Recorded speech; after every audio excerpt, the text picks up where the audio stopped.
दोस्तों आज बात कर रहे हैं कि एक असिस्टेंट सेक्शन ऑफिसर की लाइफ कैसे होती है। तो असिस्टेंट सेक्शन ऑफिसर जो है वो मिनिस्ट्री ऑफ एक्सटर्नल अफेयर्स में जो काम करते हैं उनके बारे में मैं बात कर रहा हूँ। तो दोस्तों सबसे पहले ये जान लेते हैं कि आखिर ये MEA यानी कि मिनिस्ट्री ऑफ एक्सटर्नल अफेयर्स है क्या। तो ये जो मिनिस्ट्री होती है वो इंडिया और बाकी फॉरेन कंट्रीज के साथ के जो रिलेशंस है उनको मेंटेन करने के लिए सबसे ज्यादा काम करती है। इसके अलावा जो अलग अलग MOUs और अलग अलग करार साइन होते हैं उसके अंदर ये लोग एडवाइजरी के तौर पर भी काम करते हैं। इसी के साथ साथ हमारी जो मिनिस्ट्री ऑफ एक्सटर्नल अफेयर्स है वो इंडिया को UN के अंदर भी रिप्रेजेंट करती है।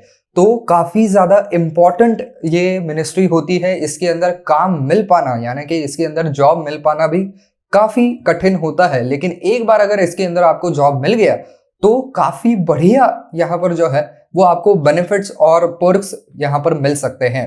तो दोस्तों इसका जो सिलेक्शन जो है वो यहाँ पर स्टाफ सिलेक्शन कमीशन के द्वारा किया जाता है। तो स्टाफ सिलेक्शन कमीशन की एग्जामिनेशन कैसे कंडक्ट की जाती है और उसके अंदर क्या क्या पड़ाव होते हैं, ये अगर आपको जानना है तो आप ऊपर आई बटन पे क्लिक कर दीजिए, मैंने उसके ऊपर भी वीडियो बना करके रखा है। तो दोस्तों इसकी जो ज्वाइनिंग होती है तो जाहिर सी बात है कि आपको वहां पर एग्जामिनेशन और सारे राउंड्स क्लियर करने तो होंगे, लेकिन उसके बाद जो है वो बाकी के पोस्ट में डायरेक्टली ज्वाइनिंग हो जाता है। लेकिन इस पोस्ट के लिए अगर आपको जाना है यानी कि असिस्टेंट सेक्शन ऑफिसर के पोस्ट पर अगर आपको जाना है तो आपका पुलिस वेरिफिकेशन भी होगा और IB की तरफ से भी आपका पूरा वेरिफिकेशन होगा। IB यानी कि इंटेलिजेंस ब्यूरो। तो इंटेलिजेंस ब्यूरो और पुलिस दोनों ही आपकी पूरी तहकीकात करेंगे, आपका बैकग्राउंड देखेंगे कि कहीं पर आपके ऊपर कोई केस तो नहीं है या आपने कोई गुनाह तो नहीं किया हुआ है, आपका बाकी का रिकॉर्ड कैसा रहा है, आपकी प्रॉपर्टी लिस्टिंग वगैरह सब देखा जाएगा। और अगर वो सब कुछ क्लियर रहा तो ही आप वहां पर ज्वाइन कर सकते हैं। अब ये जो ज्वाइनिंग लेटर आपको मिलता है वो आपको ये पूरी वेरिफिकेशन होने के बाद ही मिलता है। जब इन दोनों डिपार्टमेंट से क्लियरेंस मिल जाता है तो फिर आपको जवाहरलाल नेहरू इंस्टीट्यूट के अंदर दिल्ली के अंदर की जो है वहां पर आपको फिर रिपोर्टिंग करना होता है। तो दोस्तों यहाँ पर ट्रेनिंग की बात करें तो आपको इमीडिएटली तो ट्रेनिंग नहीं होता है, लेकिन कुछ समय के बाद आपको 30 दिन का जो ट्रेनिंग है वो कंप्लीट करना पड़ता है और उसके अंदर छोटे छोटे मॉड्यूल्स बने हुए होते हैं। तो उनमें से हर एक मॉड्यूल को आपको कंप्लीट करना पड़ता है। और अगर आप फॉरेन के अंदर पोस्ट होल्ड करने वाले हैं तो फॉरेन लैंग्वेज टेस्ट भी आपको देनी पड़ती है। तो याद रहे कि अगर आपको इस मिनिस्ट्री में आना है तो आपके फॉरेन लैंग्वेजेस अच्छे होने बहुत ज्यादा जरूरी हैं। तो अगर आपको वो पोस्ट लेनी है तो फॉरेन लैंग्वेज की अलग से ट्रेनिंग भी होती है। और ये मैं आपको बता दूं कि ये एक हेक्टिक ट्रेनिंग होती है। हेक्टिक में इसलिए बता रहा हूं क्योंकि समय कम होता है और सीखने की चीजें ज्यादा होती हैं, तो इसकी डिफिकल्टी लेवल जो है वो बहुत ज्यादा बढ़ जाती है। तो इसकी वजह से मैंने ये कहा कि लैंग्वेज ट्रेनिंग जो है वो काफी ज्यादा डिफिकल्ट होता है। क्योंकि मान लीजिए आपको उन्होंने पोस्टिंग दे दी युगांडा के अंदर, तो वहां की जो लैंग्वेज है वो सीखने के लिए आपको काफी कम समय है। एक ऐसी लैंग्वेज जो कि आपने जिंदगी में ना तो कभी देखी है, ना सुनी है, ना बात करने की तो दूर की बात है। तो ऐसी लैंग्वेज आपको काफी कम समय में एक्वायर करनी पड़ती है, उसका ज्ञान लेना पड़ता है और उसकी टेस्ट में भी आपको पास होना पड़ता है। इनकी जो ट्रेनिंग होती है वो यहाँ पर फॉरेन सर्विस इंस्टीट्यूट FSI जो कि JNU के कैंपस के अंदर ही है, वहीं पर इनका जो है वो पूरा ट्रेनिंग कंडक्ट किया जाता है। इसी की वजह से आपको JNU दिल्ली के अंदर रिपोर्टिंग के लिए बोला जाता है। तो दोस्तों अब बात कर लेते हैं इनके जॉब प्रोफाइल के बारे में।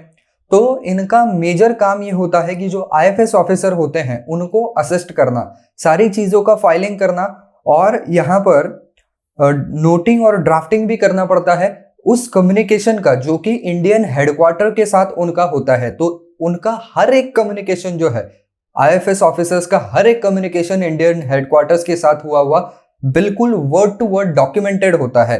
तो वो डॉक्यूमेंटेशन करना इनका काम होता है। इसके अलावा जो MOUs वगैरह साइन किए जाते हैं या जो डॉक्यूमेंट साइन किए जाते हैं तो ASO क्या करता है कि उनको वहां पर रिव्यू करता है और उनको प्लानिंग भी उसकी होती है प्रॉपर। तो ये इनका और एक काम है। इसके अलावा फाइलिंग का पूरा काम भी उनको करना पड़ता है और ये फाइलिंग का काम बहुत ज्यादा इंपॉर्टेंट MOUs का वगैरह होता है जो कि बहुत बड़े बड़े ओहदे के मिनिस्टर्स और एम्बेसडर्स दोनों कंट्री के वहां पर साइन करते हैं, तो उसका प्रॉपर फाइलिंग करना बहुत ज्यादा जरूरी है। तो ये काम एएसओ के ऊपर होता है। इसी के साथ साथ दोस्तों यहाँ पर फ्रेंडली रिलेशंस को प्रमोट करना ये भी इनका काम होता है होस्ट कंट्री के अंदर, और वहाँ के जो एनआरआईज वगैरह हैं उनके साथ भी फ्रेंडली रिलेशंस रखना ये भी इनका काम होता है। अब बात करते हैं पर्क्स एंड प्रिविलेजेस की, कि इस जॉब में अगर आप जाते हैं तो आपको पर्क्स और प्रिविलेजेस क्या क्या मिल सकते हैं, यानी कि सुविधाएं और पैसा वगैरह कितना मिलेगा। तो अब दोस्तों यहाँ पर इनको जो पैसा मिलता है वो 7th पे कमीशन के अनुसार जितना पैसा बनता है वो यहाँ पर मिल जाता है। और इसी के साथ साथ इनको फ्लैट जो है वो चाणक्यपुरी या द्वारका के अंदर मिल जाते हैं, और ये गवर्नमेंट की तरफ से ही दिए जाते हैं। लेकिन हर 3 साल में ये जो स्टाफ होता है वो फॉरेन पोस्टिंग के लिए जाता है, तो ज्यादा समय तक ये फ्लैट जो है वो ऑक्यूपाइड रहते ही नहीं है। लेकिन इसमें और एक पर्क ये है कि आप आपका पूरा का पूरा सेटअप हर एक पोस्टिंग की जगह पर वहां पर मूव जरूर कर सकते हैं। अगर आप फॉरेन पोस्टिंग के लिए जाते हैं तो फिर और बढ़िया चीज ये हो जाती है कि आपके बच्चे वहां के one of the best American या ब्रिटिश इंग्लिश मीडियम स्कूल्स में जाते हैं, और वहां के सबसे बेहतरीन जो हॉस्पिटल्स होते हैं वहां पर आपके पूरे फैमिली का इलाज होता है। इसके अलावा ये जो स्कूलिंग और बाकी मेडिकेशन का जो खर्चा है वो इतना ज्यादा होता है कि जो आपके एक्चुअल सैलरी है उसके कई गुना ज्यादा ये खर्चा होता है, लेकिन वो पूरी तरीके से सरकार के द्वारा बेयर किया जाता है। इसके अलावा यहाँ पर ट्रैवलिंग के लिए भी काफी बढ़िया इंतजामात किए जाते हैं। हालांकि पहले तो जो था कि ये जो असिस्टेंट्स भी हुआ करते थे वो भी फर्स्ट क्लास में जा सकते हैं, लेकिन अब थोड़ा सा गवर्नमेंट ने उसमें तब्दीली कर दी है, तो अब इकोनॉमी क्लास के वहां पर टिकट जो है वो दिए जाते हैं। लेकिन और एक पर्क ये मिल जाता है कि आपको जो मैंने कहा कि आप आपका पूरा सेटअप वहां पर शिफ्ट कर सकते हैं, पूरा लेके जा सकते हैं। तो ये सब कुछ सामान हिलाने के लिए आपको पूरा का पूरा एक कार्गो कंटेनर दे दिया जाता है। उसके अंदर आप घर के सामान भरे या आपकी गाड़ी डालें या 2 व्हीलर डालें, कुछ भी डाल सकते हैं। तो वो पूरा का पूरा कंटेनर एक्सक्लूसिवली आपके लिए दिया जाता है। अब बात करते हैं सैलरी की। तो यहाँ पर बेसिक पे जो है वो 44,900 रुपए 7th पे कमीशन के अनुसार है, लेकिन इन हैंड जो है वो आपके सारे अलाउंसेस वगैरह मिला करके 58,000 रुपए से लेकर के 60,000 रुपए तक की मिल जाती है सैलरी आपको। लेकिन ये जो सैलरी है वो अक्रॉस इंडिया बिल्कुल सेम रहेगी। ऐसा नहीं है कि आप दिल्ली में पोस्टेड हैं तो इतनी सैलरी, आप फिर साउथ इंडिया में कहीं पर पोस्टेड है तो दूसरी सैलरी, ऐसा कुछ नहीं है। सैलरी बिल्कुल सिमिलर होगी। अगर आप फॉरेन में वहां पर पोस्टेड हैं तो आपको 1800 से लेकर के $2100 तक की सैलरी मिल जाती है। अगर इसको इंडिया के रुपीज में कन्वर्ट किया जाए तो तकरीबन 1 से 2 लाख रुपए हो जाते हैं, और एडिशनल इसके अंदर अलाउंसेस जो है वो $400 से $600 के और मिल जाते हैं। बात करें अगर यहाँ पर प्रमोशंस की, तो आप as a assistant section officer के तौर पर काम पर लगते हैं, तो आपको सेक्शन ऑफिसर के तौर पर अगर प्रमोट होना है तो 4 से 5 साल तक का इंतजार करना पड़ेगा। और उसके बाद की जो जंप है वो थोड़ी सी और मुश्किल है, क्योंकि आपको अगर अंडर सेक्रेटरी बनना है तो उसके लिए 9 से 12 साल लगते हैं। एक बार अंडर सेक्रेटरी बन गए तो फिर और ज्यादा आपको पर्क्स मिल सकते हैं, लेकिन अंडर सेक्रेटरी जो है उसकी वैकेंसीज 8 से लेकर के मैक्सिमम 12 ही होती हैं।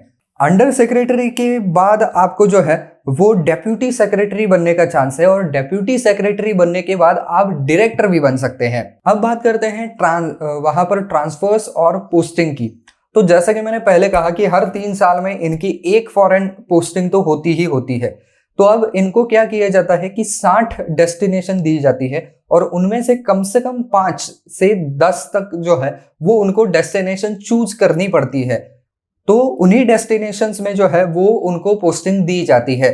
हालांकि अगर किसी जगह पर आपको पोस्टिंग नहीं चाहिए तो आप उसको मना जरूर कर सकते हैं, लेकिन जैसे कि हर एक जॉब में होता है कि अगर आप उसको मना करते हैं तो सीनियर्स के ऊपर आपका अच्छा प्रभाव नहीं रहता है, आपकी इमेज खराब हो जाती है, तो आगे चलकर आपको प्रॉब्लम भी आ सकती है। तो दोस्तों ये है पूरी कहानी कि अगर आप असिस्टेंट सेक्शन ऑफिसर के तौर पर मिनिस्ट्री ऑफ एक्सटर्नल अफेयर्स में वहां पर लगते हैं काम पर, तो आपकी लाइफ एक कैसे होने वाली है और कहां कहां पर आप पोस्ट किए जाएंगे और आपको सैलरीज वगैरह कितनी मिलेंगी। तो बस दोस्तों आज के वीडियो में इतना ही। आई होप यह वीडियो आपको पसंद आया होगा, काम का लगा होगा। तो दोस्तों अगर आपको वीडियो पसंद आया है तो वीडियो को लाइक जरूर कर दीजिए और ज्यादा से ज्यादा शेयर भी जरूर कर दीजिएगा।